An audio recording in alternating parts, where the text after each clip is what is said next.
Bueno, la idea es hablar un poco de cómo contribuimos desde la medicina nuclear a la unidad, y particularmente quiero hacer énfasis en lo que es la imagenología híbrida, que es se puede decir que el estado de arte actual de la medicina nuclear, y específicamente tiene un impacto importante a la hora de guiar el manejo de los pacientes, no solamente su aspecto quirúrgico, pero en buena parte sí, en cuanto a este tipo de abordaje. Básicamente se trata de equipos de medicina nuclear que tienen un componente de tomografía computada, que generalmente es de baja dosis de radiación, en conjunto con la imagen tradicional centellográfica que siempre utilizamos. Esto, que empezó con los equipos PET-CT, que hoy en día son todos híbridos, pasó después a la imagen nuclear convencional, y algunos de los equipos que hay en nuestro medio, hay dos, uno está en el Hospital de Clínicas, tienen la capacidad de hacer entonces a la vez tomografía computada e imagen funcional nuclear, ¿no? De esta manera se puede caracterizar funcionalmente el proceso patológico a través de los radiotrazadores que nosotros usamos, y a su vez tener mayor precisión en la localización anatómica, reperes topográficos, y detectar a su vez cambios asociados morfológicos que nos ayuden al diagnóstico de las patologías. Y de esa manera obtenemos información complementaria. El componente de dosimetría extra que toma el componente de la TC, como se ve en esta gráfica, que es lo que está en gris oscuro, es un componente relativamente escaso cuando se compara con la totalidad de radiación que producen los estudios de medicina nuclear, porque se trata de tomografía de baja dosis de radiación, y supera ampliamente el balance en cuanto a sus beneficios con respecto a la radiación extra. Los beneficios están en mejorar la interpretación de las imágenes a través de una mejor localización de las lesiones, una mejor caracterización de las mismas, y a su vez en la detectabilidad de las lesiones, permitiendo entonces un impacto en el manejo del paciente, ya sea guiando otros procedimientos diagnósticos, como por ejemplo biopsias o punciones, o también determinando en un porcentaje alto de casos un cambio en el manejo terapéutico, y sirviendo de guía además para el cirujano en la intervención quirúrgica. Dentro de las principales aplicaciones clínicas que hay hoy en día en el SPECT, podemos ver como varias de ellas. Dentro de las oncológicas está el cáncer de tiroides, los tumores de cresta neural, los tumores neuroendocrinos, todos ellos aspectos que abordamos en la unidad de cirugía endocrina. Y dentro de las no oncológicas, hay en patología paratiroidea y tiroidea, también hay aplicaciones que frecuentemente aprovechamos en la unidad. Este es un ejemplo ahora más que nada les voy a mostrar imágenes. Este es un ejemplo de un rastreo de cuerpo entero de un paciente con cáncer papilar tiroideo con metástasis ganglionales en la anatomía patológica, que recibió 200 milicurie de iodo 131. Estas eran las viejas imágenes que teníamos antes, ¿no? Las que vemos puntitos varios en el cuello, algún otro en tórax, que se ve solo en la vista posterior, y otros en abdomen. Era prácticamente imposible antes determinar a qué correspondía todo esto. Vean el cuello, con estos puntos que están posiblemente alguno en posición de logia tiroidea, otro más lateralizado, otro más en la base del cuello. La definición de a qué correspondían estas imágenes era solo posible con el correlato con otras técnicas de imagen, y a veces inclusive con el correlato quedaban dudas o era muy difícil determinar la situación final, ¿no? Acá tenemos entonces cuál es la situación actual con las imágenes híbridas, y vemos que uno de esos focos corresponde a una recidiva que está en proyección de logia tiroidea y que comprime a esa altura la tráquea. Hay otra imagen por delante que corresponde a proyección de tracto tiroglosso y es concentración de carácter fisiológico. Hay una adenopatía yugulocarotida derecha, hay otra por detrás del mediastino, y hay una imagen que se veía en tórax que termina correspondiendo a una metástasis en el arco posterior de una vértebra, otra en el sector posterior de una cresta ilíaca, y por delante y a la izquierda se ve una imagen que es concentración fisiológica en el colon izquierdo, ¿no? Y de esta manera tenemos un panorama del paciente completamente diferente en un solo estudio gracias a la imagen híbrida. La evidencia actual a favor de los beneficios de esta imagen se ve reflejada en numerosas publicaciones, muchas de esas inclusive a nivel de revisiones sistemáticas, como tenemos en el ejemplo, y no vamos a entrar punto por punto en cuáles son todos los beneficios que genera en cuanto a la estadificación, la restadificación del paciente y el manejo terapéutico posterior. En patología tiroidea benigna tenemos también nuestras aplicaciones. En este caso se ve un bocio multinodular grande, se ve arriba la imagen de TC, en la cual se puede ver perfectamente el nódulo, y en el medio se ve la imagen nuclear y abajo se ve la imagen de fusión.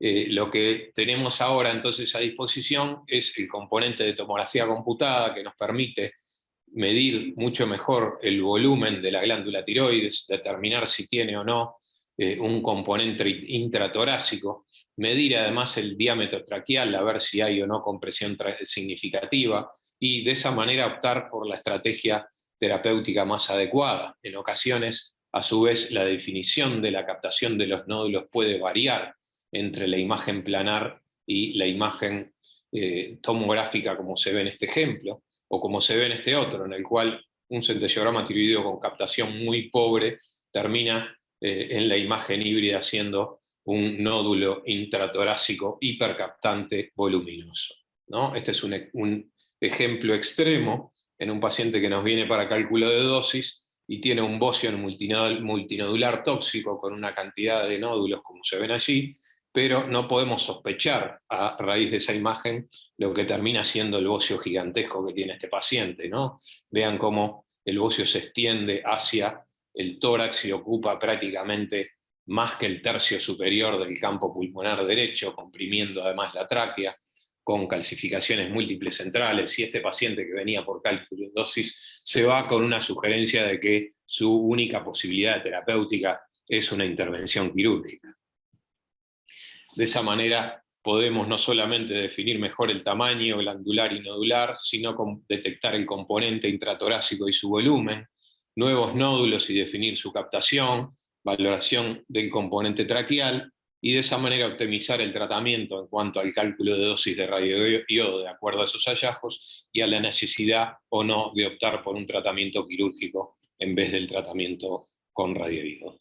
Por último, algunas imágenes de centellograma paratiroideo, otro estudio de los más frecuentes que tenemos en la unidad de cirugía endocrina. Acá se ven las imágenes clásicas que hacemos en el centellograma, que utiliza dos trazadores, el MIBI para ver las paratiroides. Como el MIBI también concentra en la tiroides, hacemos además una imagen con tecnesio para hacer una sustracción del tejido tiroideo con respecto al paratiroideo, y a su vez podemos hacer una imagen tardía de MIBI luego del lavado de la glándula tiroides para ver si persiste tejido paratiroideo. A su vez, la imagen de SPECT permite localizar en topografía habitual de glándulas paratiroides esas captaciones anormales, ¿no? Y tenemos entonces como criterios de positividad, ¿no?, la persistencia de una imagen hipercaptante luego del lavado de la glándula tiroides con MIBI, la discordancia entre el MIBI y el tecnesio, como se ve allí en el polo inferior del lóbulo izquierdo, o la localización por detrás de la tiroides en topografía sospechosa de imagen de paratiroides. Por supuesto que hay ciertas dificultades, y entre ellas la cirugía previa es una de las dificultades más importantes, y la presencia de patología nodular tiroidea, a su vez, así como la enfermedad multiglandular o la localización ectópica de los adenomas. Acá vemos en esta tabla cómo, luego de que se fueron adicionando las distintas técnicas al centellograma, cómo eso fue modificando, ¿no?, la exactitud diagnóstica, y cómo el uso del SPECT-CT, como se ve en la flechita, logra los mejores rendimientos comparado con las técnicas planares o inclusive con el SPECT convencional.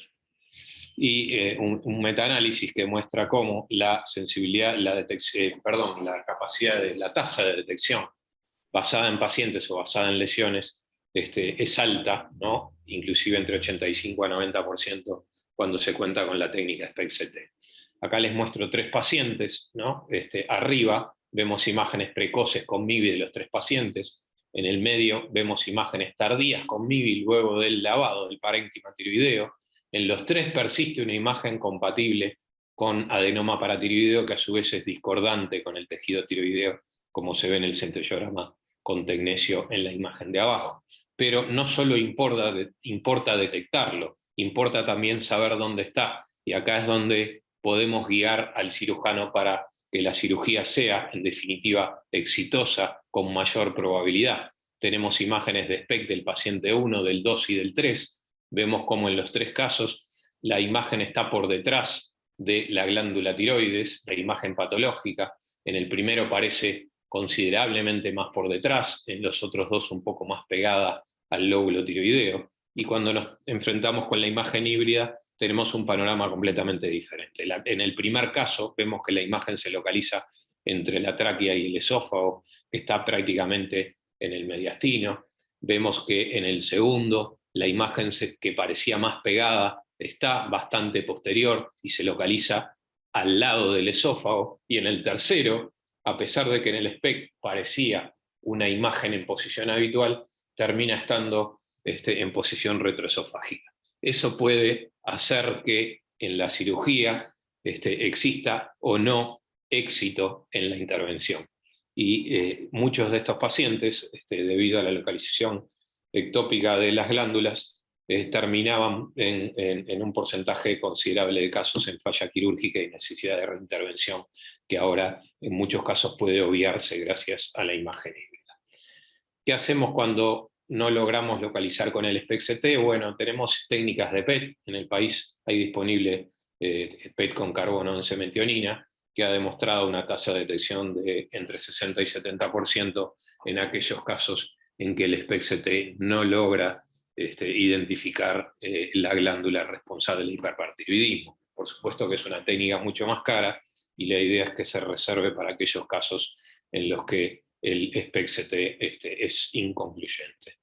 En la bibliografía existe también considerable información acerca del PET con fluorocolina, con resultados también de exactitud diagnóstica elevada, como vemos en esta diapositiva, en sensibilidad y especificidad entre 90 y 100%. También es una técnica mucho más cara, pero es una herramienta a la cual se puede recurrir cuando las técnicas convencionales fallan en la detección. Por último, otro aspecto en el que podemos tener una participación es en la cirugía radioguiada, no solo en los casos de paratiroides, sino también hay reportes de su utilidad para la resección de adenopatías en el cáncer diferenciado de tiroides. La idea es que con la adición de la paratiroidectomía radioguiada, muchas veces en conjunto con las técnicas mínimamente invasivas, es posible contribuir a reducir el tiempo operatorio y los días de internación, reducir costos, y tener un resultado que es comparable al procedimiento estándar, con las ventajas mencionadas antes, con una utilidad especial en aquellos casos de glándulas ectópicas previamente definidas en el mapa de ruta que puede proporcionar el SPECT-CT en conjunto con la ecografía, y a su vez permite la valoración de actividad remanente en el lecho quirúrgico y la confirmación ex vivo del tejido, de la captación en el tejido paratiroideo resecado.